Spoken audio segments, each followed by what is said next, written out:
तर कसं आहे मित्रांनो, तुम्हाला माहितीच आहे कंपनीमध्ये आपल्याला कंस्ट्रक्शन कंपनी हो कोणती हो, त्या कंपनीमध्ये फायर एक्सटिंग्विशर असतात आणि त्या फायर एक्सटिंग्विशरचे आपल्याला इन्स्पेक्शन करावं लागतं.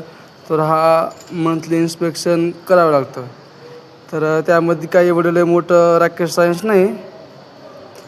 काय आपण इन्स्पेक्शन डेट आपण कधी इन्स्पेक्शन केलं आणि पुढची किती तारखेला करणार हे टाकायचं, टॅग नंबर वगैरे टाकायचं आणि आपली साईन वगैरे असते.